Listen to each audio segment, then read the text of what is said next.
फिर हम देखते हैं वातिक विद्युति के लक्षण, पैतिक विद्युति के लक्षण, श्लेष्मिक विद्युति के लक्षण और फिर आपका जो पश्चिमान विद्युति उसके क्या लक्षण देखने को मिलते हैं।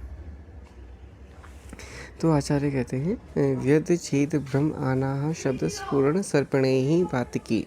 ठीक है, वातिक विद्युति के लिए कहते हैं वेदन जैसी पीड़ा होती है, छेदन जैसी होती है। छेदन मतलब काटने जैसा, वेदन मतलब जैसे आप किसी को सुई चुका रहे हो तो वो वेदन कहलाएगा। तो वेदन जैसी पीड़ा होती है, भ्रम होता है, आनाह होता है। ठीक है, जिस पार्ट में वो है, मतलब जहाँ पे वो विद्युति है वहाँ पे शब्द स्फुरण, वहाँ पे क्या होगा, टिंगली सेंसेशन होगी, सुई चुभने जैसे ऐसे ऐसे ऐसे ऐसे ना पाल्पिटेशंस टाइप होंगी जिस पार्ट में है। ठीक है, फिर सर्पणी मतलब फैलता है। ठीक है, वो सांप की तरह फिर ज़्यादा एरिया में धीरे धीरे फैलने लग जाता है, एक जगह से दूसरी जगह। ये हो गए पैतृक विद्युति के लक्षण। अब देखते हैं पैतृक विद्युति में क्या कहा गया है। पैतृक विद्युति में कहा है कि अगर विद्युति में विद्युति के साथ आपको तृष्णा है, ठीक है, वहाँ पे है दाह है, मोह है, मद है और ज्वर है। तो अगर पेशेंट में अगर ये सारे लक्षण मिलते हैं विद्युति के साथ है तो उसको पैथिक विद्युति समझना चाहिए। अब देखते हैं श्लेष्मिक विद्युति में क्या लक्षण मिलेंगे। उस पेशेंट में जृंभा होगी, उत्क्लेश होगा। ठीक है, मतलब उत्क्लेश मतलब जी मचलाएगा, और रुचि होगी। ठीक है, स्तंभ स्टिफनेस आएगी जहाँ पे उसको विद्युति हो रखी होगी, शीत की, वहाँ पे उसको ठंडक का एहसास होगा। तो जब ये चार ये आपको लक्षण देखने को मिलेंगे तो हमें ये समझना चाहिए कि ये श्लेष्मिक विद्युति है, मतलब विद्युति में कफ प्रधानता है। ठीक है, फिर आगे इन्होंने कहा है सर्वासु च महत शूलम विद्युदिषु उपजायते। ये कहते हैं जो श्लेष्मिक विद्युति होती है ना, इसमें एक सबसे मेन लक्षण मिलता है कि सबसे ज़्यादा पेनफुल होता है एज़ कम्पेयर टू वातिक पैथिक। ये सबसे ज़्यादा पेनफुल होता है, तो इससे आपको पता चल जाएगा कि ये कफज विद्युति है। नेक्स्ट श्लोक में आचार्य बताते हैं आपका पश्चिमान विद्युति के लक्षण। शस्त्र अशस्त्रैर विद्यत इव च उल्मकैर इव दहते विद्युति व्यामृता याता वृश्चिकैर इव दश्यते हैं। तो शस्त्र और अशस्त्र से कोई भेद रहा है, ठीक है, कोई उससे काट रहा है, ऐसी पीड़ा होती है। ठीक है, उल्मकैर ईव, उल्मकैर ईव का मतलब होता है कि मान लो कि इसने एक एग्जांपल के तौर पर कि किसी ने एक लोहे का गोला लिया, ठीक है, एक बॉल से ली, उसको एकदम रेड हॉट किया और फिर उससे जला रहा हो, तो इतना ज़्यादा पेनफुल होता है। ठीक है, और फिर लास्ट में कहा है कहा गया विश्चिकेर इव दश्यते है, मतलब जो बिच्छू है वो जैसे डसता है ना वैसी पीड़ा होती है। तो जो पश्चिमान का मतलब होता है जब वो अपने पीक स्टेज पर है, ठीक है, वो पश्चिमान अवस्था है। तो तब ये सारे लक्षण आपको देखने को मिलते हैं। फिर नेक्स्ट श्लोक आता है। फिर अगर आपको सिर्फ डायग्नोसिस बनाना है कि सिर्फ जो डिस्चार्ज हो रहा है विद्युति से, उसकी भी यहाँ पे अगर आप ये डायग्नोसिस बनाना चाहेंगे कि वो कौन सी टाइप की विद्युति है, तो उसमें आचार्य कहते हैं कि अगर आपको जो वाचस विद्युति होगी ना, तो उसमें जो डिस्चार्ज हो रहा होगा, जो स्राव हो रहा होगा, वो तनु होगा, मतलब पतला होगा, रुक्ष होगा, अरुण वर्ण का होगा, श्रावण का होगा, फैनिल मतलब उसमें झाग होंगे। ठीक है, अगर डिस्चार्ज तिल के जैसा होगा, ये माश मतलब ये दाल है आपकी, माश के जैसा होगा, कुलत के जैसा होगा जो स्राव होगा। ठीक है, तो वो उससे आप डायग्नोस बनाओगे कि ये इसमें पित्त प्रधान है, ये पित्तज विद्युति के लक्षण हैं। ठीक है, अगर जो स्राव है वो सफ़ेद है, ठीक है, पिछल है, ठीक है, बहल है और बहू है, ठीक है, मतलब सफ़ेद कलर का है, पिछलता उसमें है, चिपचिपाहट है, चिकनाहट है और बहुत ज़्यादा स्राव हो रहा है, तो मतलब हमें समझ जाना चाहिए कि उसमें कफ की प्रधानता है, तो कफज विद्युति है। और ये सारे लक्षण अगर आपको मिक्स मिल रहे हैं जो वातपैथिक के हैं, तो उससे हमें ये समझ में आना चाहिए कि ये सन्निपातिक के लक्षण हैं। ठीक है, फिर आगे देखते हैं। ठीक है, अभी अभी तक हमने देख लिया था कि जो लक्षण है उनके आधार पर हम कैसे डिसाइड करेंगे जो विकृति है उसमें वात प्रधान है, पित्त प्रधान है, कफ प्रधान है, और उनके स्राव से भी ये देख लिया कि उसके कौन सा कैसा स्राव हो रहा है, उससे ये पता कर सकेंगे कि उसमें वात पित्त कफज या फिर सन्निपातज तीनों दोषों के लक्षण मिलते हैं। अब यहाँ पे हम पर्टिकुलरली जो हमने देखे थे कि जो हमारे जो 9 स्थान थे जहाँ जहाँ पे विकृतियाँ होती हैं वहाँ पे अगर विकृति उत्पन्न होती है तो आपको क्या क्या लक्षण देखने को मिलेंगे। इसी के लिए आचार्य कहते हैं अथासाम विकृतीनाम साध्य साधत्व शेष ज्ञानार्थम स्थान कृतम लिंग विशेषम उपदेक्ष्यामः तत्र प्रधान मर्म जायाम विदृधियाम। ठीक है, हृदय घटन तमक प्रमोह काश श्वासः क्लोम जायाम पिपासा मुख शोष गलग्राह यकृत जायाम श्वासः प्लिया जायाम उच्छ्वास उपरोधः कुक्षि जायाम कुक्षि पार्श्व अंतराम शूलम वृक जायाम पृष्ठकटिग्रह नाभि जायाम हेका वंक्षण जायाम शक्ति साधः बस्ती जायाम कृच्छ पूति मूत्र वर्चस्वम चयेति। ठीक है, अब कहते हैं अतासांग विदितम साध्य। अब हम विदिति की जो साध्यता का है ना उसका विशेष ज्ञान करने वाले हैं अकॉर्डिंग टू द प्लेस जहाँ पे जो उनके स्थान है उनके अकॉर्डिंग। ठीक है, तो सबसे पहले जो हम जिसकी बात करेंगे प्रधान मर्म की बात करेंगे जो कि है हमारा हृदय। ठीक है, तो हृदय में अगर आपकी विकृति होती है तो कहते हैं हृदय घटनम। ठीक है, तो मतलब हृदय में पाल्पिटेशंस बढ़ जाएंगी, पेशेंट को अपने हृदय की धड़कनें महसूस होने लग जाएगी। ठीक है, तमक श्वास होगा, मोह मूर्छा होने लग जाएगी, कास होगा, श्वास होगा। ठीक है, क्लोम से अगर आप जो समझा जाता है मोस्ट प्रोबेबली आप पेनक्रियास से कोरिलेट कर सकते हो उसे। ठीक है, तो यहाँ पे अगर विकृति होती है तो पिपासा होगी। ठीक है, प्यास ज़्यादा लगेगी, मुखशोष होगा। ठीक है, और गलग्रह। ठीक है, गल में स्टिफनेस आने लग जाएगी। यकृत जायाम श्वास, अगर आपके यकृत मतलब आपके लिवर में अगर विकृति होती है तो सांस लेने में दिक्कत हो सकती है। ठीक है, प्लीहा जायाम, प्लीहा है आपका स्प्लीन में अगर आपको दिक्कत होती है तो क्या होगा उच्छ्वास उपरोधम, आपको सांस लेने में काफ़ी दिक्कतें आ सकती हैं। कुक्षि जायाम, कुक्षि में अगर आपको विकृति होती है तो क्या होगा कुक्षि पार्श्व अंतर शूलम, कुक्षि में पेट में दर्द होगा और पार्श्व के अंतर। ठीक है, जो आपके दोनों फ्लैंक्स हैं वहाँ पे आपको पेन होने लग जाएगा। वृक जायाम, किडनी में अगर आपका विकृति होती है तो क्या होगा पृष्ठ में और कटी में ग्रह होगा, मतलब वहाँ पे स्टिफनेस आने लग जाएगी। ठीक है, पृष्ठ related to your whole back, कटी related to your lower back. ठीक है, नाभि जायाम हिक्का। ठीक है, नाभि में विकृति होती है तो हिक्का होगा। वंक्षण अगर आप देखो तो इंगानी रीजन या ग्रोइंग रीजन को यूजुअली कहा जाता है, तो वहाँ पे अगर विकृति होती है तो शक्ति में साध होगा, शक्ति से थाइस। ठीक है, थाइस में आपको पेन होने लग जाएगा। बस्ती में अगर विकृति होती है तो कृच्छ पूति मूत्र वर्चस्व, वर्च मतलब आपके पुरुष, तो कृच्छ मतलब कठिन पेशेंट को क्या होगा, एक तो मूत्र और पुरुष करने में कठिनाई होगी और जितना भी जो भी आएगा वो भी काफ़ी पूती होगा। पूती का मतलब उसमें काफ़ी स्मेल होगी। तो यहाँ से आपने देख लिया कि आपको कौन से पार्ट में कौन से विकृति होने पर क्या लक्षण देखने को मिलते हैं। तो आचार्य कहते हैं पक्व प्रवीणात असु ऊर्ध्वजात असु मुखात स्राव स्रवती ही अधोजात असु गुदात उभयतस्तु नाभिजासु आसाम्नाभि बस्तिजाः परिपक्वाः सन्निपातिकी च मरणायाः शेषाः पुनः कुशलम् अशु प्रतिकारिणं चिकित्सतक मासात् उपशाम्यन्ति तस्मात् चिरोत्थानं विदृतिं शस्त्रसर्पविद्युत् अग्नितुल्यां स्नेहविरेचनैर् अश्व एव उपक्रमेत सर्वशो गुल्म वचतेति। तो आचार्य कहते हैं अगर जो विकृति है अगर ऊर्ध्व भाग में होती है, ऊर्ध्व भाग में अगर विकृति पक्व हो जाती है तो मुख से स्राव निकलता है। ठीक है, अगर अधो भाग में विकृति पक्व हो जाती है तो गुदा से स्राव बाहर निकलता है, और अगर नाभि के भाग में अगर विकृति पक्व हो जाती है तो उभय मार्ग से स्राव निकलता है। उभय अर्थात मुख और मल मार्ग द्वारा, दोनों के मार्ग द्वारा आपको स्राव देखने को मिलता है। आसाम हृदय नाभि बस्तिजा, अगर हृदय नाभि बस्ती में जो वो है विकृति है वो पक्व हो जाती है तो उसे सन्निपातज मानना चाहिए एवं मरणाय मतलब उससे मृत्यु निश्चिंत है, मतलब वो असाध्य है। शेषाः पुनः अब जो बच गई हैं विद्रतियाँ, उन्हें एक कुशल जो वैद्य है उसे आशु प्रतिकारिणम, आशु मतलब इमरजेंसी, आशु प्रतिकारिणम मतलब उसे इमरजेंसी की तरह देखते हुए चिकित्सक को उसके शमन के लिए ट्राई करना चाहिए। शमन मतलब उसके ट्रीटमेंट के लिए ट्राई करना चाहिए।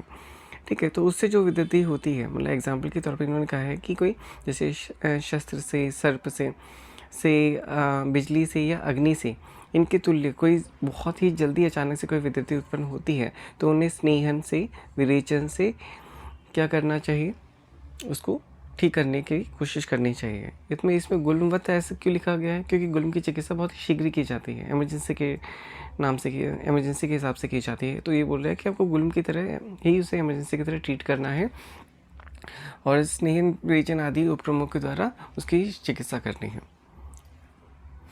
किसकी? विद्युति की। आगे आचार्य कहते हैं, बिना प्रमेह अप्येताः जायन्ते दुष्टमेधसः तावत् च एता न लक्ष्यन्ते यावत् वास्तुपरिग्रह श्राविका कच्छपिका जालिनी च एति दुस्सहा जायन्ते ता हि अतिबलाः प्रभूतश्लेष्ममेधसः सर्षपि अल्जी च एव वीन्ता विदृति च यः साध्याः पित्तोल्बणास्तास्तु सम्भवन्त्य अल्पमेधसः मर्म स्वम अंशे गुर्दे पाणयोः स्तने संधिषु पादयोः जायन्ते यस्य पीड़काः स प्रमेही न जीवति। तो आचार्य सबसे पहले विद्युति का वर्णन करते हुए बताते हैं कि बिना प्रमेह के भी, बिना प्रमेह के भी जो इसको क्लियर आप यहाँ से देखो फिर कि दूषित मेद के कारण बिना प्रमेह के भी जो विद्युति होती है वो उत्पन्न हो सकती है। फिर आगे कहते हैं, यावत वास्तु परिग्रह तावत एता न लक्ष्यन्ते। यावत वास्तु मतलब जब तक, वास्तु मतलब एक लार्ज अमाउंट में ये परिग्रह मतलब अपना स्थान नहीं बना लेती, मतलब लार्जर एरिया में ये फैल नहीं जाती या फिर डीप सीटेड ये फैल नहीं जाती, तावत एता न लक्ष्यन्ते, तब तक इसके लक्षण देखने को नहीं मिलते। अब पीड़िकाओं के साध्य साध्यता की आचार्य बात करते हैं, तो उसके लिए आचार्य कहते हैं, श्राविका कच्छपिका जालिनी च इति दुस्सहा, कि मतलब जो श्राविका कच्छपिका जालिनी है ये कष्ट साध्य होती है। जायन्तिता ही अति बला प्रभुत श्लेष्म मेधसा, मतलब कि जिन व्यक्तियों में श्लेष्मा और मेध की प्रभुत्वता होती है, मतलब उनमें मेध और श्लेष्मा बढ़ा हुआ है और उन्हें अगर ये व्याधि होती है श्राविका कच्छपिका जालिनी, तो वह कष्ट साध्य होगी। ठीक है, फिर ये आता है सर्षपी च अल्जी चैव विंता विदति च यः साध्या पित्तोल्बणास्तु संभवन्ते अल्पमेधसः। फिर ये कहता है कि सर्षपी, अल्जी, विंता और विदृति, ये जो आपकी 4 विदृतियाँ होती हैं साध्य होती हैं, पित्त प्रधान होती हैं। ठीक है, और जो अल्पमेध वाले जो व्यक्ति होते हैं उनमें पाई जाती हैं। फिर आगे आचार्य कहते हैं, मर्म स्वम अंशे गुदे पाण्यो हो।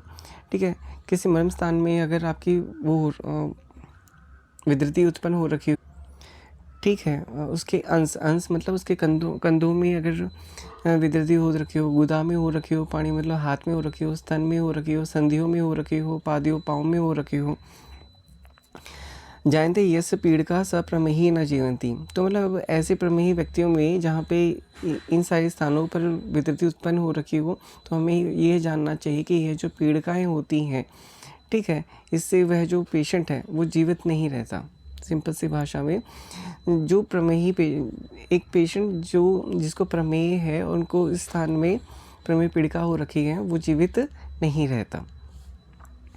फिर आगे आचार्य कहते हैं, अब आगे आचार्य बताते हैं कि ना जो ये पीड़िकाएँ विद्युति आपने पढ़ी है ना, इनके अलावा और भी कुछ पीड़िकाएँ विद्युति आपको देखने को मिल सकती हैं। ठीक है, जो हमने यहाँ पे पीड़िकाएँ देखी हैं, उसके अलावा कुछ अन्य पीड़िकाएँ भी आपको देखने को मिल सकती हैं। उसके बारे में आचार्य वर्णन कहते हैं। तो उसके लिए आचार्य कहते हैं,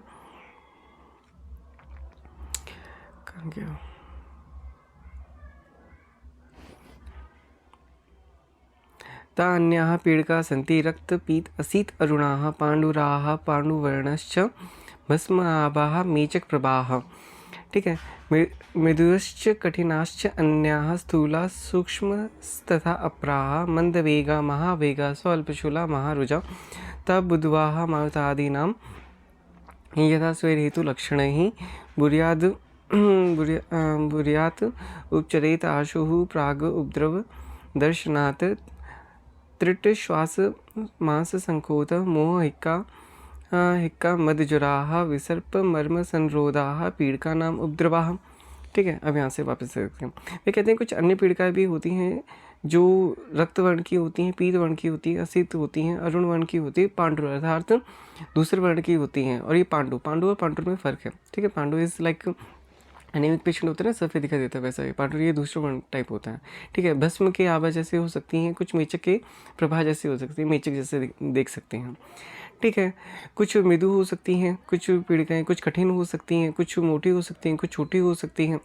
ठीक है। कुछ महावेग मंद वेग मतलब कुछ धीरे धीरे फैलने वाली हो सकती है, कुछ जल्दी जल्दी फैलने वाली हो सकती हैं, कुछ में थोड़ा दर्द होने वाला हो सकता है, कुछ में ज़्यादा दर्द होने वाली पीड़िकाएँ हो सकती हैं। तो ता बुधवा मारुता आदि नाम मतलब हमको क्या करना है अभी इन सब को जो हम एक्स्ट्रा वाले देख रहे हैं, इनको जब आप देखते हो पीढ़ी में कहीं पे, तो उनके लक्षणों के अकॉर्डिंग स्वर हेतु लक्षण मतलब उनके लक्षणों के अकॉर्डिंग आपको ये डिसाइड करना है कि उसमें वात आदि कौन सा दोष बढ़ा हुआ है। ठीक है। जब आपको उसकी बुद्धि हो जाए, मतलब जब आपको उसका ज्ञान हो जाए, उसके अकॉर्डिंग आपको उसको ट्रीटमेंट करना है। कब ट्रीटमेंट करना है? प्राग उपद्रव दर्शनात्। जब तक प्राग मतलब पहले, उपद्रव मतलब कॉम्प्लिकेशन, दर्शनात् उसके कॉम्प्लिकेशन दिखें उससे पहले उसे आपको आशु मतलब इमरजेंसी की तरह उसे ट्रीट करना है। अगर बाई चांस आप उसको इमरजेंसी की तरह ट्रीट नहीं करते, तो अगर इनसे जो फिर कॉम्प्लिकेशंस होंगी, तो क्या कॉम्प्लिकेशंस हो सकती हैं वो आगे आचार्य बताते हैं कि त्रिट श्वास मांस मतलब तृष्णा होगी। ठीक है। श्वास होगा, मांस संकोच मांस सड़ने लग जाएगा, मोह होगा, हिक्का होगा, मद होगा, ज्वर होगा, विसर्प होगा, मर्म संरोध मर्मों का रोध होने लग जाएगा। ये पीड़िका नाम उपद्रव है। ये पीड़िकाएँ हो जाएंगी अगर आपने उनको इमरजेंसी की तरह ट्रीट नहीं किया तो।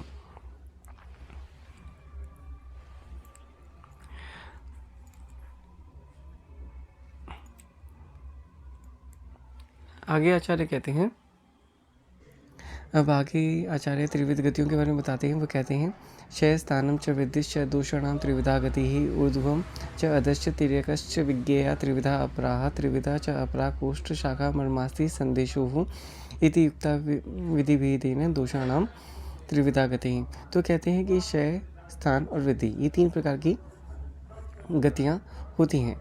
और भी 3 प्रकार की गतियाँ कही गई हैं, ऊर्ध्व अध एवं तिर्यक। ऊर्ध्व गति, अधगति एवं तिर्यक गति।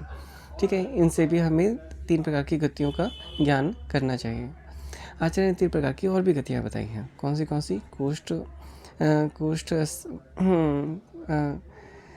कोष्ठ शाखा एवं मर्मास्ति संधि। ठीक है। कोष्ठ कौन सा होता है? आभ्यंतर रोग मार्ग। ठीक है। शाखा कौन सी होती है? बाह्य रोग मार्ग। और मर्मास्ति संधि कौन सी होती है? आपकी मध्यम रोग मार्ग। इस प्रकार भी आपकी 3 प्रकार की जो वो हैं गतियाँ हैं।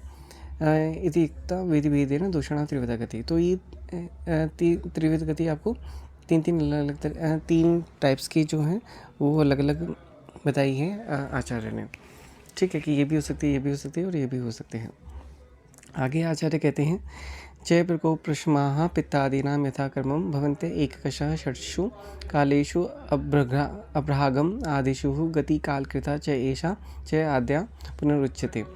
तो आगे इसमें आचार्य कहना चाहते हैं जो पित्तादि दोष होते हैं ना, जो पित्तादि जो दोष हो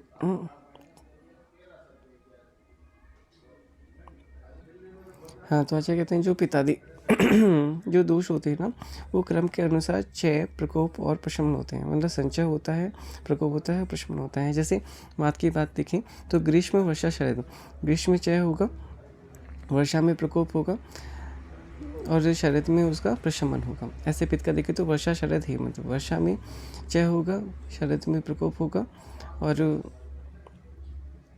वर्षा शरद हेमंत, और हेमंत में इसका प्रशमन होगा। ठीक है।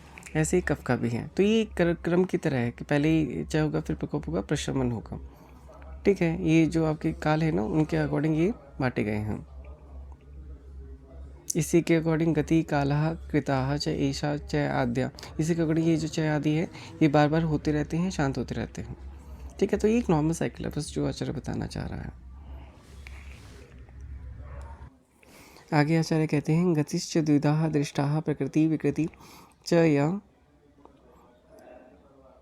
पित्तादेव ऊष्मणः पक्तिनराणाम् उपजायते तच् पित्तं प्रकोपितं विकारान् कुरुते बहून् प्राकृतस्तु बलं श्लेष्मा विकृतो बल उच्यते स चैवोजः स्मृतः काये स च पापम् उपदिश्यते सर्वा हि चेष्टा वातेन स प्राणः प्राणिनां स्मृतः तेनैव रोगा जायन्ते तेन चैव उपपद्यते।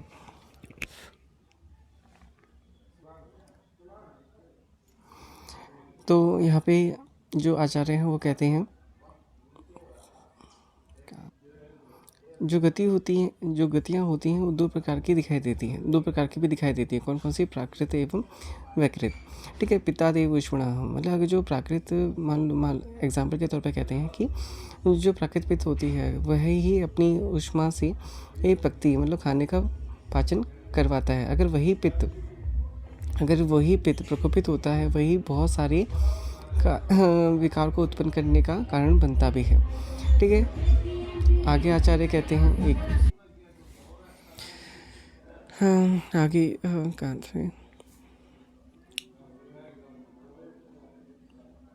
तो कफ के लिए आचार्य कहते हैं प्राकृतस्तु बलम श्लेष्मा विकृतो मलम उच्यते। जो प्राकृत श्लेष्मा है, ठीक है, जो प्राकृत कफ है उसे बल कहा जाता है, वहीं पे जो विकृत कफ है उसे मल कहा जाता है। सचैव ओजः स्मृतः, मतलब अगर वहीं पे अगर प्राकृत जो कफ होता है उसे ही ओज होता, वही ओज की उत्पत्ति में सबसे मेन इम्पॉर्टेंट रोल भी प्ले करता है। और वहीं पे अगर वो विकृत हो जाए, ठीक है, क्या कफ, तो उसे ही पाप कहा जाता है। ठीक है, सर्वा ही चेष्टा वातेन है, सारी चेष्टाओं का कारण क्या है? वात है। वात ही प्राणियों का प्राण है, मतलब सारे मनुष्य का जो प्राण है वो वात ही है। यही हमें स्मरण करना चाहिए। तेनैव रोगा जायन्ते तेन चैव उपपद्यते, अगर उसमें कोई भी बाधा उत्पन्न होती है तो उससे अनेक प्रकार के रोग उत्पन्न हो जाते हैं। ठीक है,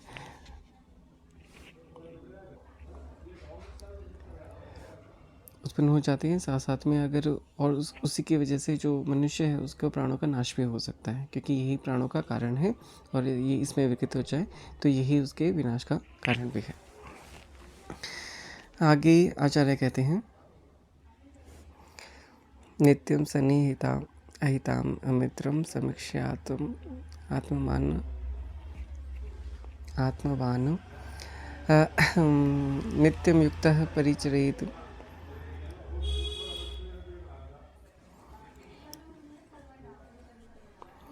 नित्यं अहित अमित्रं समीक्ष्यात आत्मवान नित्यं युक्तः परिचरेत इच्छन आयुर्नित्वरम।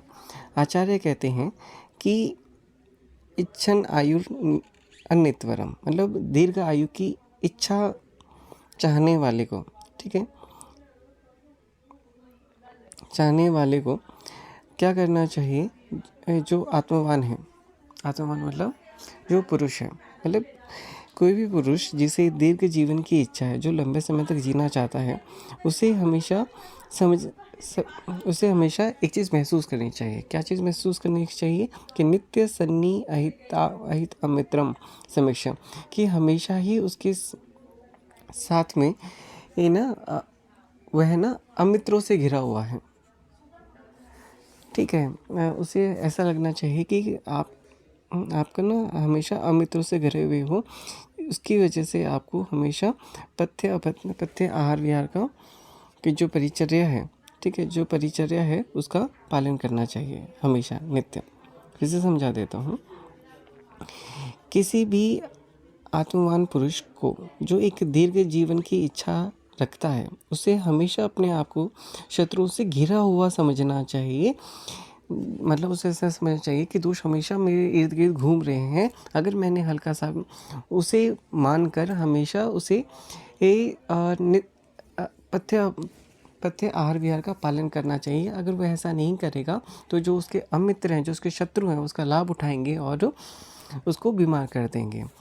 तो ये कहता है कि अगर आप ठीक हैं ना, तो आप हमेशा ये समझिए कि बीमारी चारों तरफ आपकी बस खड़ी हुई है, जैसे ही आप अपत्य का पालन करेंगे वो आपको पकड़ लेगी, उस डर से ही सही, पर आपको हमेशा पथ्य आहार विहार का पालन करना चाहिए।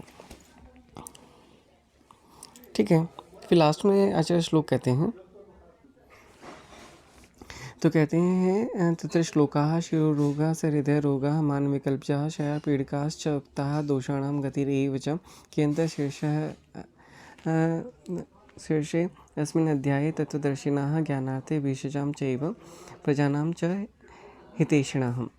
अब आगे आचार्य कहते हैं कि प्रजा, ठीक है, प्रजा के हित के लिए महर्षि आत्रेय ने डॉक्टरों को यह ज्ञान प्रोवाइड किया है इस कियंत शीर्ष अध्याय में। ठीक है, क्या ज्ञान प्रोवाइड किया है इन्होंने बताए हैं। शिरो रोग, हृदय रोग, ठीक है, मान विकल्प से कितने रोग होते हैं, क्षय कितने प्रकार के होते हैं, पीड़िकाएँ कितनी बताई गई, पीड़िकाएँ कितनी हैं वो बताई यहाँ पे, ठीक है, और दोषों की गतियाँ कितनी होती हैं वो यहाँ पे बताई गई हैं। ठीक है, किस लिए बताई गई, प्रजा के हित के लिए। किसको बताई गई, डॉक्टर्स को बताई गई, मतलब वैद्य को बताई गई।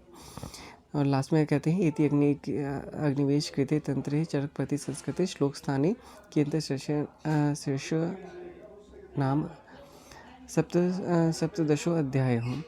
ठीक है, इसी के साथ अग्निवेश ने जो ये चरक संहिता में श्लोक स्थान किसको बोला है, सूत्र स्थान में जो केंद्र शीर्ष अध्याय है उसको पढ़ाया है। ठीक है, इसी के साथ हमारा जो 70 चैप्टर है वो कंप्लीट होता है।